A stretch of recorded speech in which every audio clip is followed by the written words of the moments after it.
Today we've got a crazy revenge story of leaking a private conversation.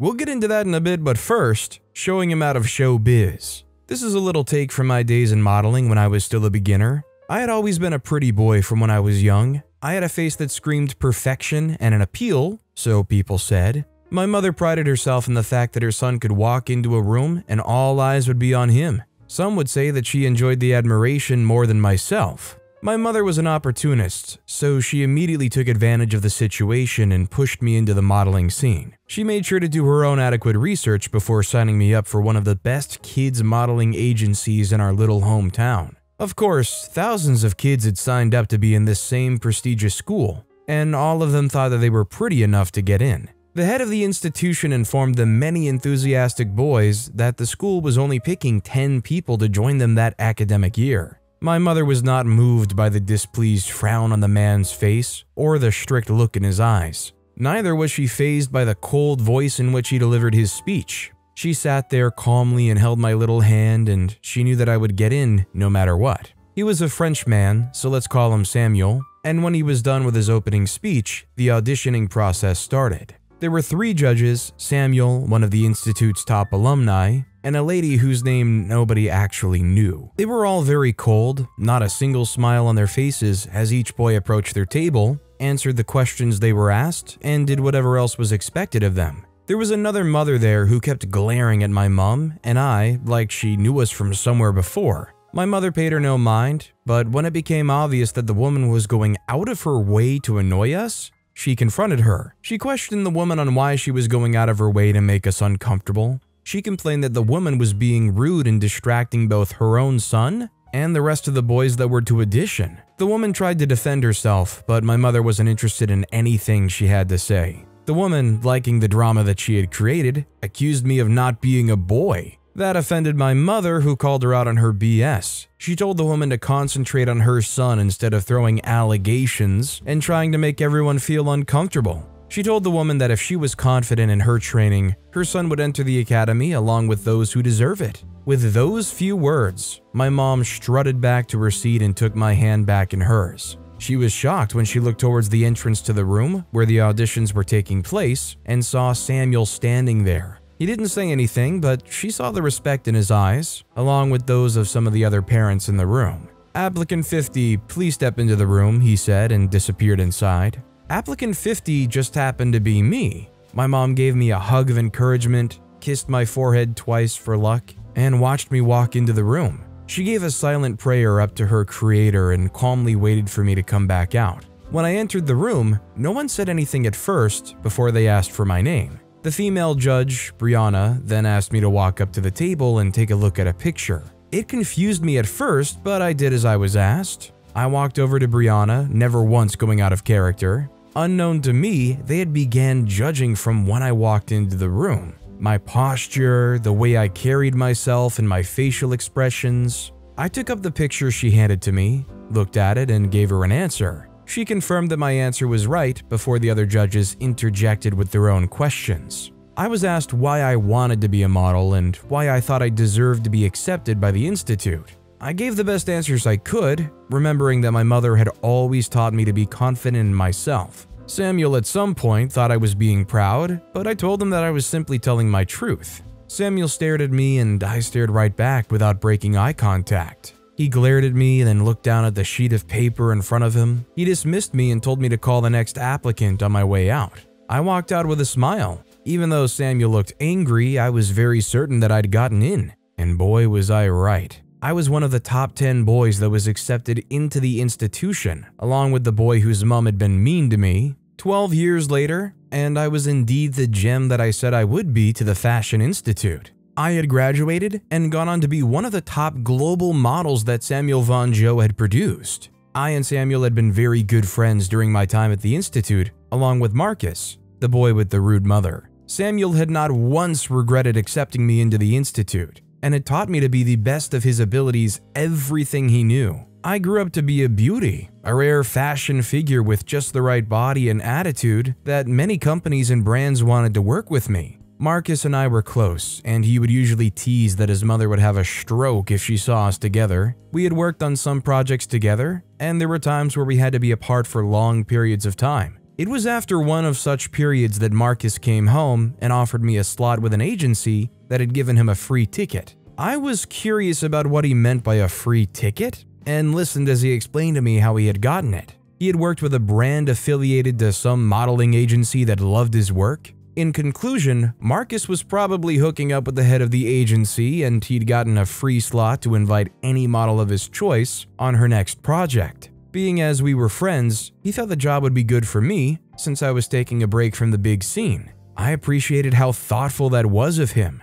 I watched him snag a biscuit from my plate and eat it with delight on his face. After assuring me that he wouldn't do anything to jeopardize my name and the gig was legit, I decided to give it a try. It was really a break, and a small side distraction was not going to harm me in any way. The gig started 2 days later, and the head of the agency was more than ecstatic about having me on her team. She was trying to build a live exhibition show for different companies, and the shoot would last about a week. I was excited to be a part of the experience and was pleased with the photographer they paired me with. He had 4 other models on the team, so we were 5 in total that the man had to work with. The first day had been fantastic, and I was glad that I'd accepted Marcus's offer to come on board. The next day though, I noticed that the attitude of the photographer changed towards me. The man purposely found things to pick on me about, even when I wasn't doing anything wrong. At first, I thought it was his perfectionist persona coming out to play, but then it got worse. It was so bad that even the other models started whispering about it.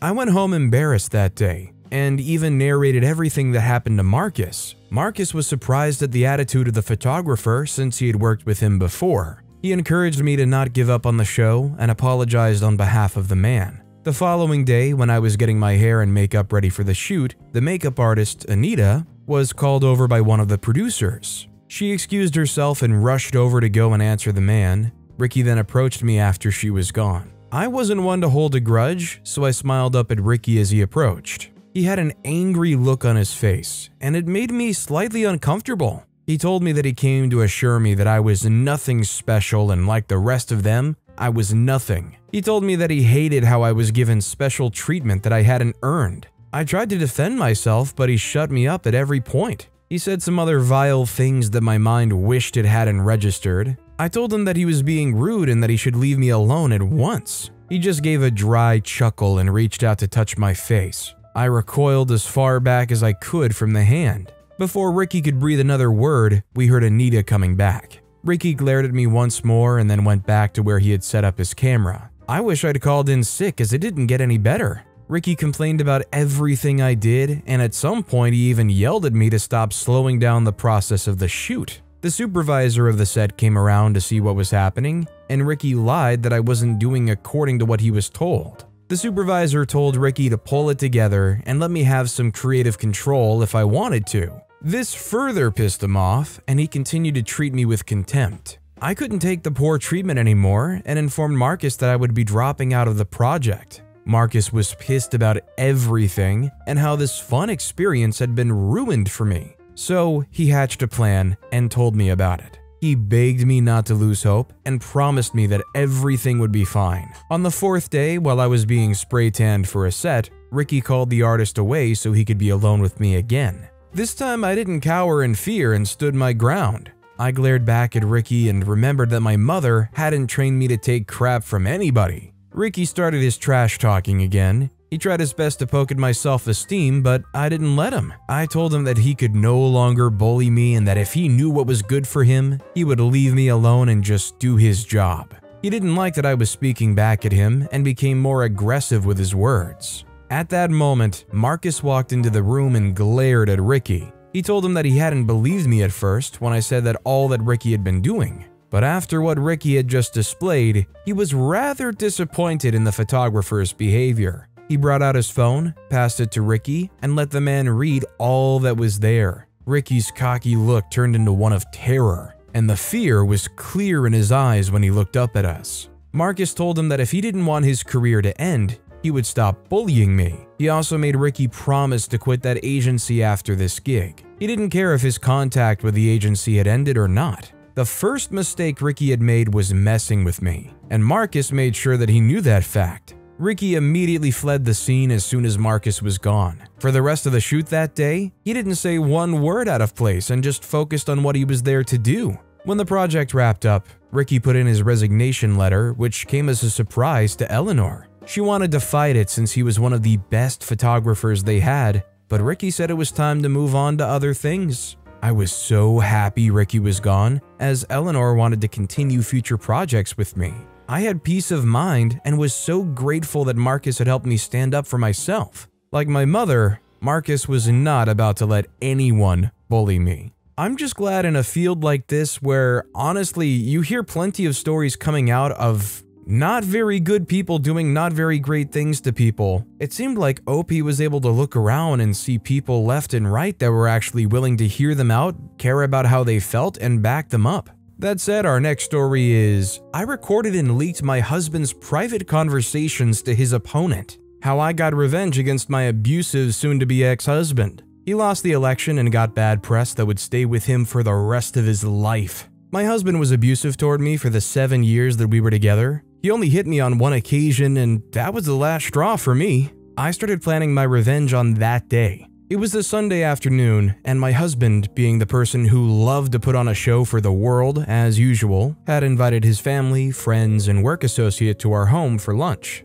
We lived in a house with a wide backyard and beautiful flower garden. Gardening was the only thing that gave me peace while I was with him. It was my escape, so I poured all my energy into gardening. Seeing my flowers bloom beautifully made me very happy, but at the same time, it reminded me of how dull and empty my life with my husband was. His friends and family would compliment me all the time about my garden. "No one does gardening better than my darling wife," he would boast to his friends. One of his close friends suggested one day that I own a flower shop, and he immediately opposed it. "Don't tell me that you think very lowly of owning a flower business and that it's beneath your wife," she shot back at him. "Of course not, she wouldn't like that. I know it. My wife's more interested in staying home and doing other stuff, I tell you," he said quickly, trying to disarm her with a smile. "Working outside the home is not her thing at all. She dropped out of college after all," he said, still smiling, then flashed me a look that I knew meant that he wanted me to back him up. "I don't like to deal with the slightest stress," I said in my sweetest voice to her. "Really? I'm nothing like you. My husband had me quit my job and stay home for 2 months, and I started to lose it. We had to agree that I just cannot stay home for too long. I just have to go out, you see." My husband and his friend laughed. I tried to form a smile, but I couldn't, and that was because I'd spoken to my husband on different occasions about owning a flower shop, and he declined angrily. As usual, he made it about himself. "What kind of a man would people think I am if my wife was selling flowers at the corner of the street?" he asked. "It doesn't have to be at the corner of the street or even something large scale." He frowned. "The answer is no. You already have a lot to do at home and you can't even keep up. Imagine if you had a job or business to go with it. I told you already before we even got married that I wanted a woman who stayed at home and took good care of the home front, and you agreed." I said yes, I did, and I enjoy working at home, but people say that my flowers— "Stop listening to people," he thundered. "The flowers are not all that if you look at them. How much do you expect to make from the flower business? Some too many people are better than you in the same business. How do you intend to compete?" That was the last time we had a conversation about the flower business. Ever since he said the most derogatory things about my flowers. He'd make fun of how they looked and even take pictures of the gardens of others that he thought were more beautiful just to taunt me. The only times he praised my garden was in the presence of others because it was very important to him that he's perceived as a good husband to everyone else. Also, I couldn't bring myself to smile because I dropped out of school when my dad came down with a stroke. It was the most terrible period of my life. We didn't have money to hire a caretaker or anything, so I decided I was going to drop out of school to take care of him. My brother tried to discourage me. He even told me to let my dad go. "The old man has lived his life. You now have to live yours," he said to me. I ignored him and dropped out anyway. My dad died 9 months after I dropped out. I was mad and disappointed. I guess I'd hoped I'd be able to nurse him back to health. I wasn't happy about dropping out, and I hated that my husband, who knew why I did that, brought it up just to prove to his friend that it was purely my choice to not work outside the home, even though that was a lie. The truth is, my husband did tell me before we got married that he wanted someone who would take care of the home front. He wanted someone who would work from home. I agreed to do it. I didn't think that I had many choices anyway. After dropping out of college, I convinced myself that I was worthless and could never make anything of my life, and especially of my career. I had always wanted to be a lawyer, and my dreams were dashed. I had no other skills, and I even felt grateful that my husband, who's an attorney and his dad was once a famous judge, wanted someone like me from a humble background and with no college education. I had planned to start talking to him about going back to college after we got married, but each time I mentioned it, he shut me down. Each time I mentioned working outside the home, either getting a job or starting a business, he shut it down too. You don't have a degree, what can you do? There's no way I'd let my wife work a job that barely pays the minimum wage. What do you think that would say about me to the world? Mom never worked outside the home for one day, he kept on ranting, and she was content and cared for daddy and us kids. That was just how we all turned out successful. I know you wouldn't know anything about it because your mom never did that stuff, but that's why you have me to teach you. That was typical of him. He would refer to me as someone who did all that at all times to discredit my opinions. Is that how you talk to your husband? Well, you never had a good example for your mother. I don't expect you to behave differently. My mom left my brother and me with my dad when we were 10 and 8. She left us for my dad's boss, and she never looked back. She didn't try to contact us until years later, and when she eventually did, we both shut her down. My husband brought it up all the time. Anyway, back to the day my husband hit me in the face. All through lunch, I wore a frown. I would usually not do that. I wanted everyone to think of me as a good wife too. I wanted them to like me, especially his family. No one ever outrightly told me, but I knew his mom had not wanted him to marry me. I didn't want her to think ever that she was right to have not wanted the union. That day, however, my husband had brought up dropping out of college, and it had reminded me once again that I was nowhere close to my goals, and that I wasn't living the life I dreamt of as a little girl. That hurt me. After lunch that day, my husband came into the bedroom as I was brushing my hair, fuming. I noticed that he looked angry, and I asked if everything was okay. "Did anyone upset you out there?" I asked him innocently. "What was that about?" he yelled. "What was that about? Are you trying to embarrass me before people? Is that what this is about? You wore a frown the entire afternoon. Why are you trying to sabotage me?" I said, "You brought up dropping out of college. You know how much it hurt me that I had to drop out? Yet you made it about me not liking academic stress." He said, "Well, if you wanted to go to college, you would have. Yes, it was unfortunate what happened, but you were not so determined yourself. You're only saying that because you're privileged," I said. He said, "Excuse me?" I said, "Well, yes. You've never had to get a student loan. Your daddy paid for everything. It's rich to talk about determination." "Shut up," he yelled at me. "No, I won't." He charged toward me and slapped me. Then he walked out of the room.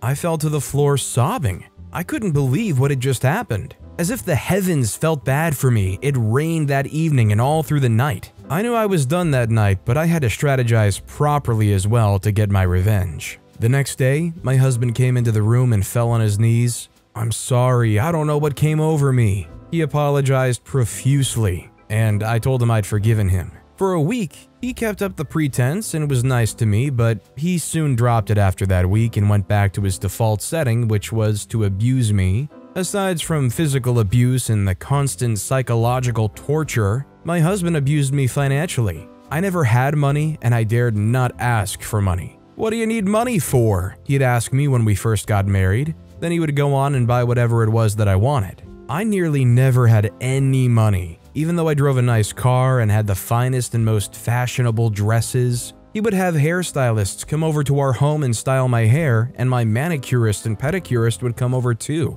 I barely even went out except for when he and his family had a function to attend and I had to be there. I had a nice car that I barely ever drove. I had no family around, as my brother lived very far away and we barely even spoke. I had no friends that weren't his friends. He was my life. I was preparing breakfast for myself in the kitchen one morning when I remembered an old friend from my freshman year in college. I looked her up on Facebook and found her. She was, as I predicted, a lawyer, and I needed her help to divorce my husband. My husband is not just a lawyer, he comes from a family of powerful lawyers. So I need to be strategic to prevent getting the short end of the stick after the divorce. We talked and I asked to see her. She was too busy to have lunch or anything of the sort because she was working on the campaign team of my husband's opponent. My husband was contesting to be mayor at the time. At first, she was very careful. She picked words around me. I had to assure her that I wasn't trying to bait her or anything.